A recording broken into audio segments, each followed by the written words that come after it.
بسم اللہ الرحمن الرحیم۔ السلام علیکم۔ ڈاکٹر نوید ہیلتھ کیئر میں آپ لوگوں کو خوش آمدید۔ امید ہے آپ سب لوگ خیریت سے ہوں گے۔ آج کا ہمارا پروگرام ٹونسلز پر ہے، جسے گلے کے غدود بھی کہتے ہیں۔ اس کی وجوہات، علامات، گھریلو اور ہومیوپیتھک طریقہ علاج آپ کو بتایا جائے گا۔ ٹونسلز بنیادی طور پر انسان کی قوت مدافعت بڑھاتے ہیں۔ یہ قدرتی طور پر فضائی آلودگی کے ذروں سے ریئیکٹ کرتے ہیں اور اس کے خلاف جسم میں قوت مدافعت پیدا کرتے ہیں۔ جدید طریقہ علاج میں ٹونسلز کا حل صرف آپریشن ہی ہے، لیکن آج میں آپ کو بغیر آپریشن کے ٹونسلز کا علاج بتاؤں گا۔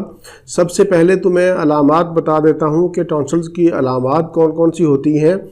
گلے میں خارش کا ہونا، کوئی بھی چیز نگلتے وقت تکلیف کا ہونا، درد ہونا، آواز کا بیٹھ جانا، بخار کا ہونا، کھانسی، سر درد، طبیعت گری ہوئی محسوس ہونا، بعض اوقات کان میں درد بھی محسوس ہوتا ہے، تھکاوٹ اور تھکاوٹ کے ساتھ ساتھ نزلہ اور زکام کی کیفیت بھی ہوتی ہے۔ گلے کے اندر ٹونسلز پر پس کے بھرے ہوئے نشان بھی پائے جاتے ہیں، سانس میں بدبو آتی ہے، گردن کی سائڈ پر غدود کا پھول جانا، گردن میں ایک طرف گلٹی کا ہونا یا بعض اوقات دونوں طرف گلٹی محسوس ہوتی ہے۔ یہ مرض چھوٹے اور بڑے دونوں کو ہو سکتا ہے، لیکن یہ زیادہ تر چھوٹے بچوں میں پایا جاتا ہے۔ عموماً 3 سے 4 دنوں میں یہ خود ہی ٹھیک ہو جاتا ہے، لیکن اگر انفیکشن زیادہ ہو اور بار بار اس کا حملہ ہو تو دوائی کا استعمال ضرور کروائیں۔ دوائی کے ساتھ ساتھ پرہیز بھی بہت ضروری ہے۔ مریض کو ٹھنڈی، کھٹی، چکنائی والی اشیاء، کولڈ ڈرنکس اور فاسٹ فوڈ کا پرہیز کروائیں۔ سب سے پہلے میں آپ کو گھریلو علاج بتاتا ہوں، بہت ہی آسان ہے۔ نیم گرم پانی میں تھوڑا سا نمک ڈال کر اس کے غرارے کریں۔ یہ گلے کی سوزش اور درد میں بہت مفید ہے، لیکن چھوٹے بچوں کو یہ عمل نہ کروائیں، نہ ہی ان سے ہوگا اور نہ ہی ان کے لیے مفید ہے۔ اس کے علاوہ ایک اور نسخہ نوٹ کر لیں، یہ بہت ہی مؤثر ہے، یہ چھوٹے بڑے سب کو استعمال کروایا جا سکتا ہے۔ وہ ہے ادرک کی چائے۔ 1.5 کپ پانی میں 1 انچ ادرک کے ٹکڑے باریک باریک کر کے ڈال دیں اور پھر پانی کو گرم کریں۔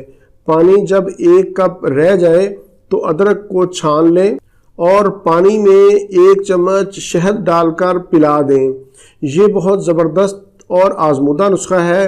اس سے کھانسی، گلے کی خراش، سوزش، بلغم، درد، ان تمام کیفیت سے انشاءاللہ چھٹکارا مل جائے گا۔ یہ نسخہ آپ چھوٹے بچوں کو بھی استعمال کروا سکتے ہیں، لیکن انہیں اس کی مقدار آدھی کر دیں، یعنی آدھا کپ ان کے لیے کافی ہے۔ اب میں آپ کو ہومیوپیتھک طریقہ علاج میں استعمال ہونے والی چوٹی کی ادویات بتاتا ہوں۔ پہلے نمبر پر جو دوائی استعمال ہوتی ہے اس کا نام ہے برائٹا کارب۔ اس کا نام میں نے اسکرین پر لکھ دیا ہے۔ ٹونسلز کے دائمی یعنی پرانے مرض میں بے حد مفید ہے۔ گلے کی سوزش، خارش، درد، مریض کمزوری محسوس کرتا ہے، تھوڑی سی ٹھنڈی چیز کھانے سے گلا خراب ہو جاتا ہے، نگلنے پر گلے میں درد ہوتا ہے، ٹونسلز پک جاتے ہیں۔ اگر آپ کے اندر یہ علامات پائی جاتی ہیں تو آپ کی دوائی برائٹا کارب ہے۔ اس کو آپ نے 30 طاقت میں لینا ہے اور 5 قطرے صبح دوپہر شام آدھے کپ پانی میں استعمال کریں۔ اس دوائی کو کم از کم 1 ماہ آپ ضرور استعمال کریں، انشاءاللہ آپ کو آپریشن کی ضرورت نہیں پڑے گی۔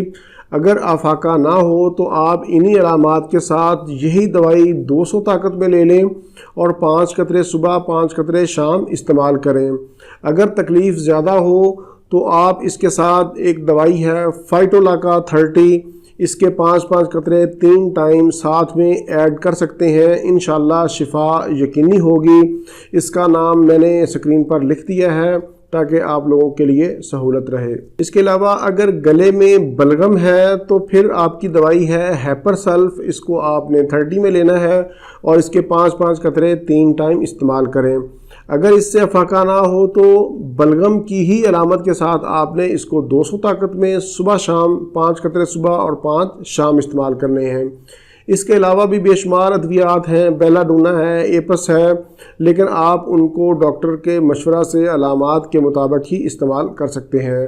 پروگرام سے متعلق کوئی بھی سوال ہو تو آپ نیچے کمنٹس میں پوچھ سکتے ہیں، میں انشاءاللہ اس کا ضرور جواب دوں گا۔ اسی کے ساتھ مجھے اجازت دیجیے، دوبارہ کسی نئی معلوماتی ویڈیو کے ساتھ آپ کی خدمت میں پھر حاضر ہوں گا۔ تب تک کے لیے اجازت، اللہ حافظ، والسلام۔